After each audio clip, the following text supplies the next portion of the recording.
Hello friends, कैसे हैं आप दोस्तों। समाज में जब जब नारी को अपमानित किया गया, जब जब उसको बेइज्जत किया गया, तब तब उन लोगों की क्या दशा हुई, उनको क्या दंड मिला। आइए जानते हैं कुछ महाभारत के घटनाओं के द्वारा।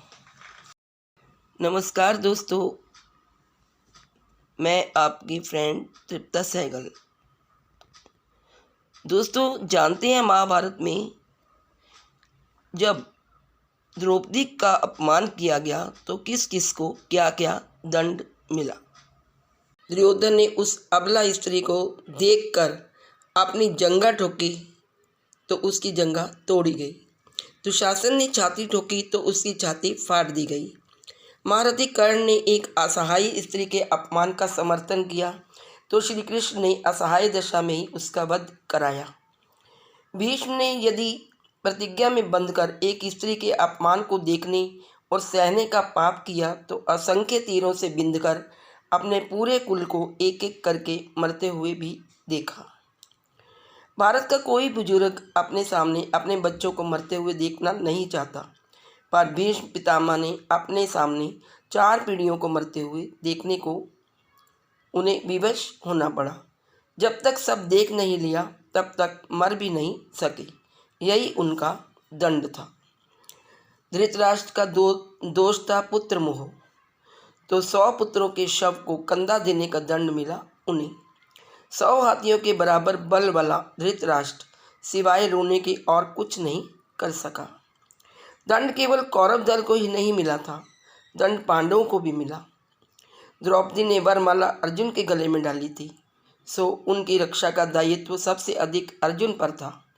अर्जुन यदि चुपचाप उनका अपमान देखते रहे तो सबसे कठोर दंड भी उन्हीं को मिला।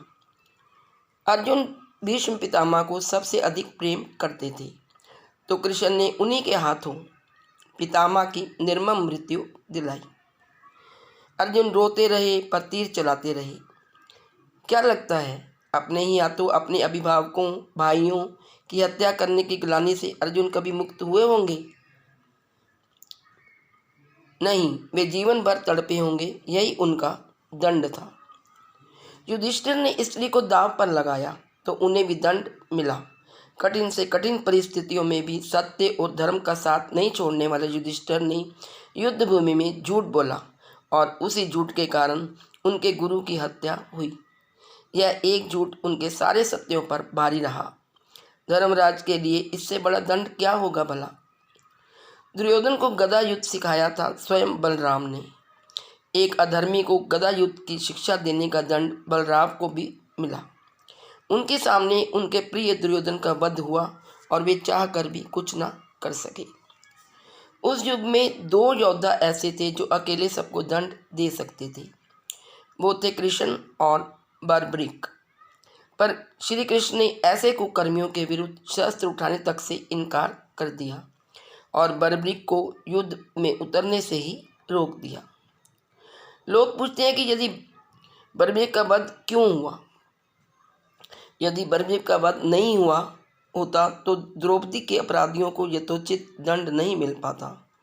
कृष्ण युद्ध भूमि में विजय और पराजय तय करने के लिए नहीं उतरे थे, कृष्णा के अपराधियों को दंड दिलाने उतरे थे। कुछ लोगों ने कर्ण का बड़ा महामंडन किया है, पर सुनिए, कर्ण कितना भी बड़ा योद्धा क्यों न रहा हो, कितना भी बड़ा दानीवीर क्यों न रहा हो, एक स्त्री के वस्त्र हरण में संयोग का पाप इतना बड़ा है कि उसके समक्ष सारे पुण्य छोटे पड़ जाते हैं। द्रौपदी के अपमान में किए गए संयोग ने यह सिद्ध कर दिया कि कर्ण महानीच व्यक्ति था और उसका वध ही धर्म था। स्त्री कोई वस्तु नहीं कि उसे दांव पर लगाया जाए। कृष्ण के युग में 2 स्त्रियों को बालों से पकड़कर घसीटा गया। देवकी के बाल पकड़े कंस ने और द्रौपदी के बाल पकड़े दुशासन ने। श्री कृष्ण ने स्वयं दोनों के अपराधियों का समूल नाश किया। किसी स्त्री के अपमान का दंड अपराधी के समूल नाश से ही पूरा होता है। श्री कृष्ण की लीला तो कृष्ण ही जाने। तो दोस्तों, स्त्री का अपमान कभी मत करिए, क्योंकि स्त्री ही एक मानवता को जन्म देती है और स्त्री ही पूरे विश्व का आधार है।